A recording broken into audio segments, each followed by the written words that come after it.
جس دل پر اللہ کی رحمت ہوتی ہے اس کے اندر نرمی ہوتی ہے، اور جس دل پر اللہ کی لعنت ہو جاتی ہے پہلی نشانی اس کی یہ ہے کہ اس کا دل سخت ہو جاتا ہے۔ اللہ اکبر۔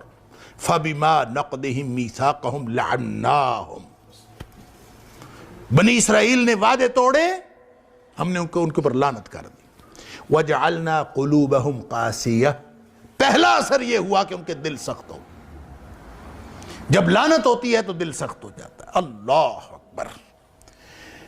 فَهِيَ كَالْحِجَارَةِ، دوسری جگہ فرمایا یہ پتھروں کی طرح ہو گئے، او اشد قسوہ، بلکہ پتھروں سے بھی زیادہ سخت۔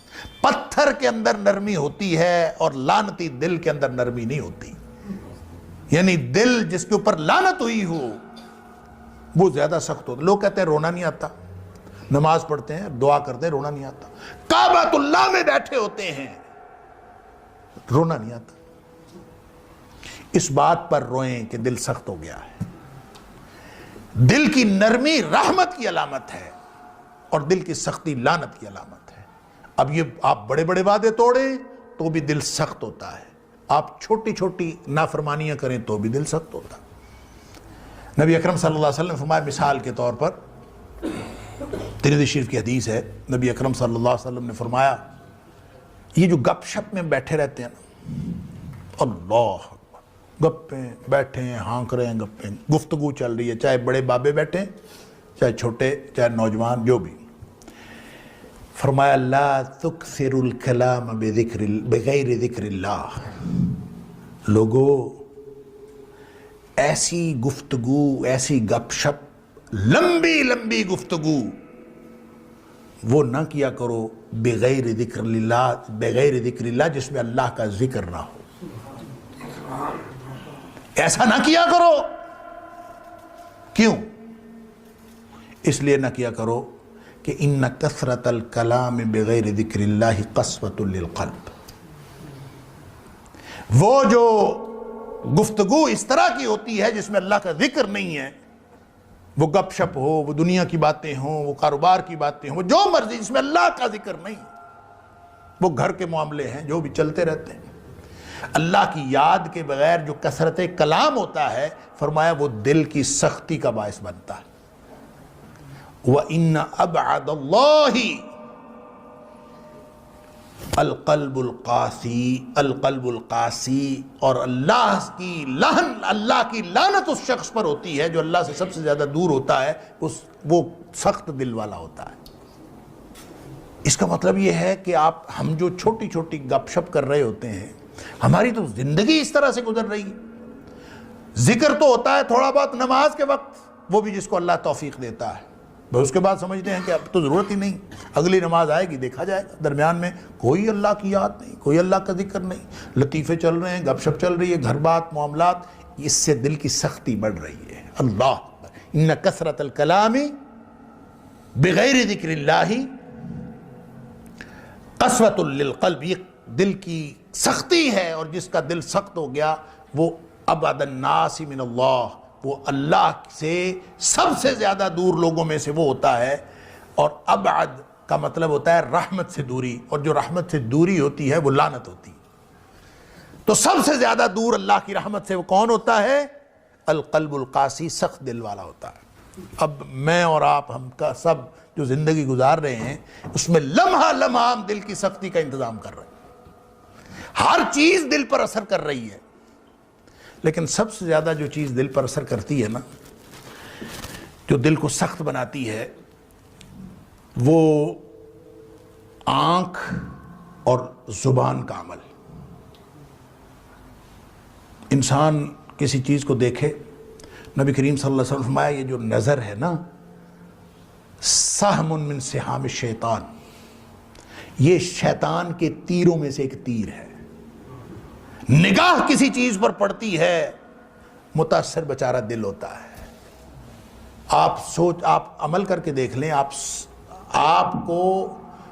تجربہ کر کے دیکھ لیں، جس شخص کی بد نظری ہوئی ہو، وہ چاہے ظاہری طور پر بد نظری ہوئی ہو، چاہے آپ نے اس کو کسی تصویر کو دیکھا ہو، چاہے آپ نے کسی گلی محلے میں بد نظری کی ہو، کسی بھی طرح کی بد نظری، بد نگاہی، اگر آنکھ نے ایسا کچھ دیکھا ہے جو حرام ہے اس کے اوپر دیکھنا، اس کے بعد آپ نماز پڑھیں، ہو ہی نہیں سکتا کہ نماز کے اندر خشوع و خضوع متاثر نہ ہو۔ دیکھا کہیں اور، نماز کہیں اور پڑھ رہے ہیں، دل متاثر ہو چکا ہوتا ہے۔ یہ ہو نہیں سکتا کہ انسان آ کے اس کے بعد عبادت کرے، اس کی عبادت میں خشوع و خضوع کا وہ لیول اور وہ سطح قائم رہے جو اس سے پہلے تھی۔ کیوں؟ اس لیے کہ جب آپ نے بد نگاہی کی، نگاہ پڑی، وہ شیطان کے تیروں میں سے تیر ہے، اس کا پہلا وار جو ہے اپنے دل پر چلتا ہے، بس حالات خراب ہو جاتے ہیں۔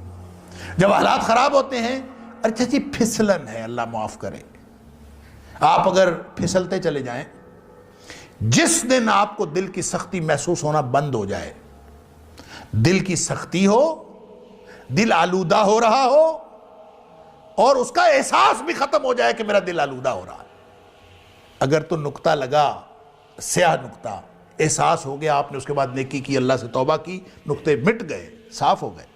اگر یہ احساس بھی ختم ہو گیا نا کہ کوئی مسئلہ ہو رہا ہے، کوئی بات نہیں، خیر ہے، بس جس دن آپ نے اس بات کی پرواہ کرنی چھوڑ دی، سمجھ لیجئے کہ اس کے بعد آپ ایک ایسی کھائی کی طرف پھسلتے چلے گئے۔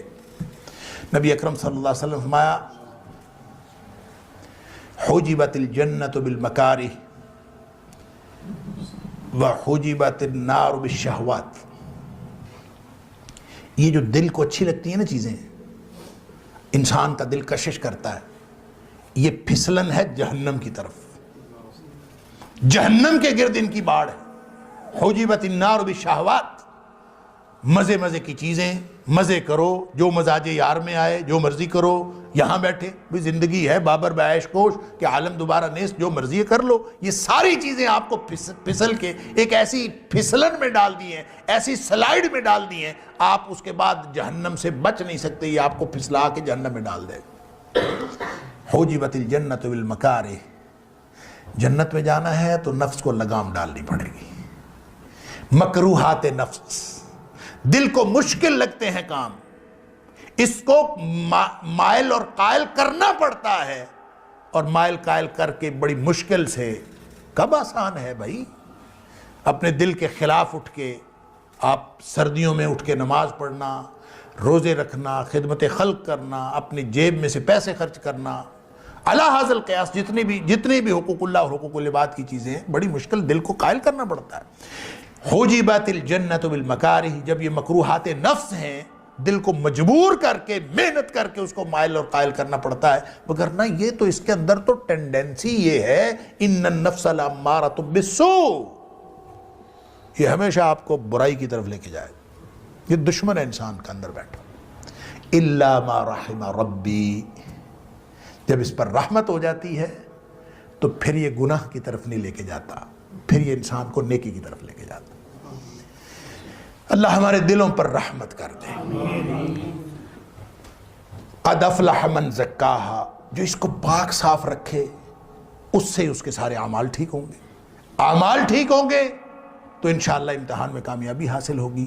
اور اگر اسی کو پاک صاف نہ رکھ سکا، یہی آلودہ ہو گیا، زنگ لگ گیا، تو پیچھے کیا رہ گیا؟ اللہ اکبر۔ قد خواب من دساہا، میں عرض کر رہا تھا یہ جو دساہا ہے نا، اس کا ایک معنی تو آلودہ کرنا ہے، اس کا ایک معنی ہے دبا دینا۔ یہ بھی آپ کبھی اس کی تفسیر جو ہے وہ پڑھیے گا۔ دبا دینے کا مطلب پتہ کیا ہوتا ہے؟ دبا دینے کا مطلب یہ ہوتا ہے کہ دل جس بات کو بھی کرے، آپ نے اس کی بات نہیں ماننی، آپ نے اس کی ہر خواہش کو دبا دینا۔ قرآن کہتا ہے کہ اس کو دبا دینے والا بھی نامراد ہے۔ آخر اللہ نے دل بنایا ہے، آخر اللہ نے جسم بنایا ہے، وَإِنَّ لِجَسَدِكَ عَلَيْكَ حَقًّا، حق ہے اس کا۔ لہذا اگر بھوک لگی ہے، دل چاہ رہا ہے کہ میں نے کھانا کھانا ہے، آپ کہیں کہ تجھے کھانا نہیں دینا، یہ دساہا ہے۔ اگر آپ کو شہوت کی اشتہا ہے، آپ جوان ہیں، جن سے مخالف کی ضرورت ہے، آپ کہیں کہ نہیں شادی کرنی، دساہا ہے، قد خواب من دساہا۔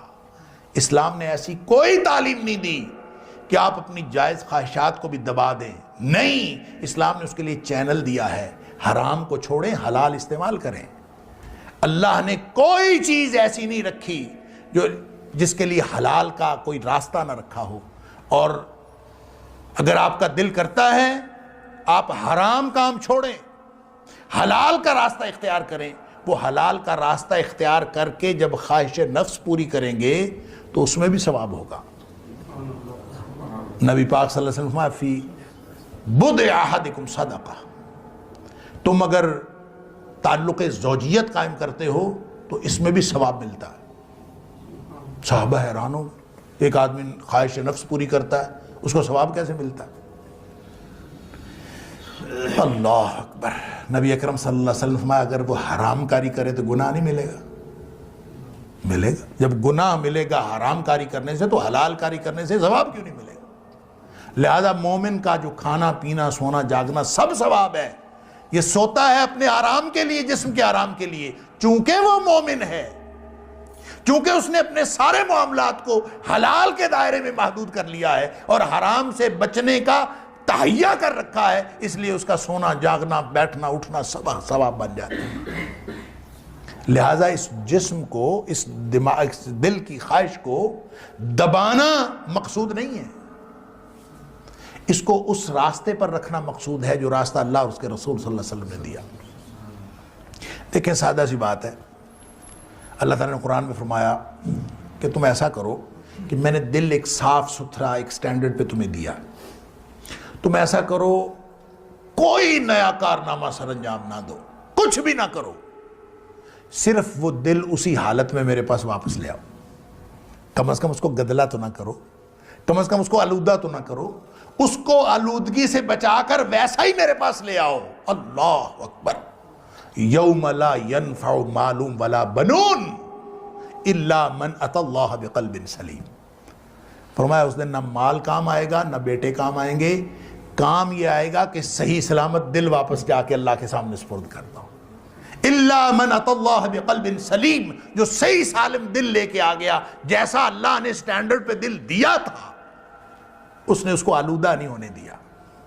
قد خواب من دساہا ہے نا، جو اس کو آلودہ کرے گا وہ نامراد ہوگا، اس نے آلودہ نہیں کیا، بلکہ اس نے یہ کیا قد افلح من زکاہا، اس کا تزکیہ کرتا رہا، اور تزکیہ کا کوئی طریقہ اور نہیں ہے۔ تزکیہ کا طریقہ کس نے بتایا؟ یہ آپ بیٹھ جائیں اور خاص قسم کے چلے کاٹنے شروع کر دیں تزکیہ نفس کے لیے۔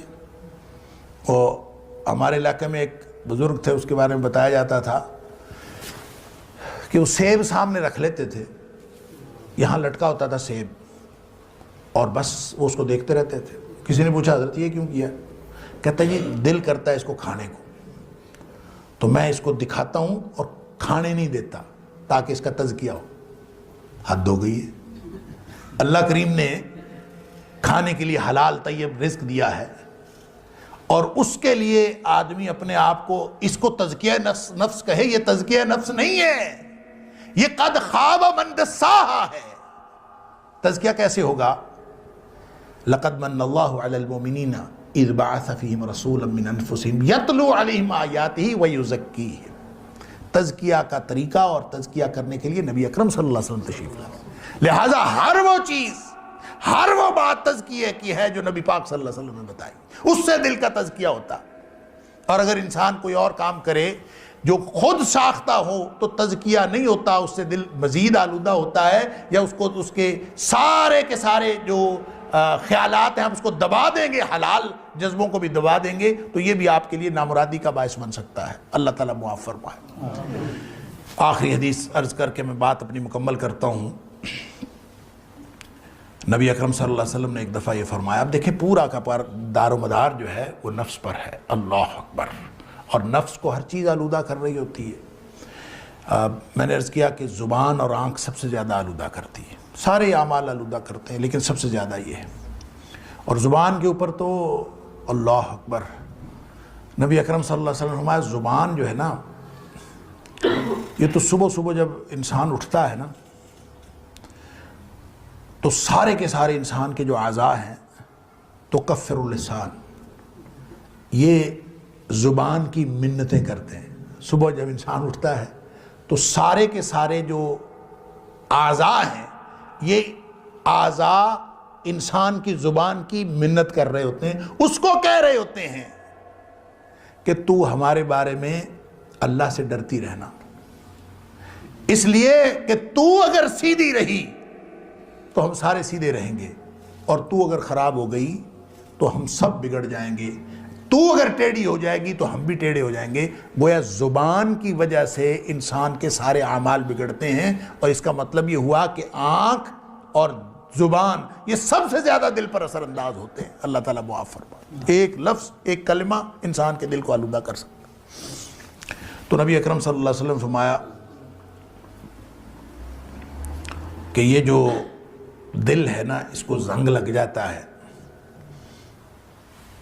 ان القلوب لتصدع کما یصدع الحدید اذا اصابہ الماء، دلوں کو زنگ لگ جاتا ہے جس طرح پانی میں لوہا پڑا رہے تو اس کو زنگ لگ جاتا ہے، اسی طرح دل کو بھی زنگ لگ جاتا ہے۔ اور پانی میں لوہا پڑا رہے تو اس کو زنگ لگ جاتا ہے تو کیا ہوتا ہے؟ ناکارہ ہو جاتا ہے۔ جس طرح لوہا ناکارہ ہو گیا، اس کا مطلب دل بھی ناکارہ ہو گیا۔ دل میں سے نصیحت کا کرنٹ ہی پاس نہیں ہوتا، کچھ بھی نہیں ہوتا۔ زنگ جس چیز کو لگا ہوتا ہے، یہ جو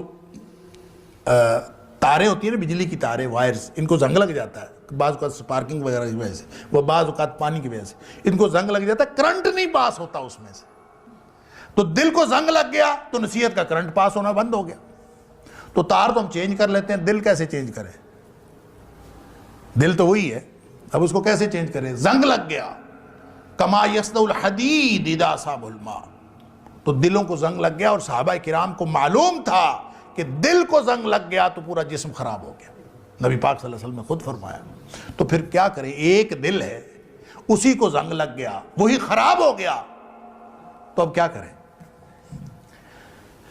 تو پریشانی ہوئی صحابہ کرام کو، تو عرض کیا اللہ کے رسول صلی اللہ علیہ وسلم، اب ظاہر دل تو نیا لگ نہیں سکتا، اب اس زنگ کو اتارنے کا کوئی طریقہ ہے؟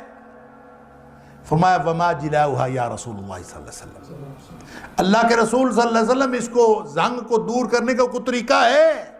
کوئی منجن، کوئی ریگ مال کہ اس کو رگڑیں، ختم کر دیں، وہ تجلیہ نفس ہو جائے، پاکیزہ ہو جائے، اوصاف حمیدہ کو قبول کرنے کے لیے تیار اور آراستہ ہو جائے؟ کوئی ہے طریقہ؟ نبی اکرم صلی اللہ علیہ وسلم فرمایا ہاں ہے، اللہ کثرت ذکر الموت و تلاوت القرآن، فرمایا کہ اپنی موت کو زیادہ زیادہ یاد کیا کرو، اور دوسرا قرآن پاک کی تلاوت زیادہ کیا کرو۔ یہ دو باتیں اگر کی جائیں تو دلوں کا زنگ اترتا ہے۔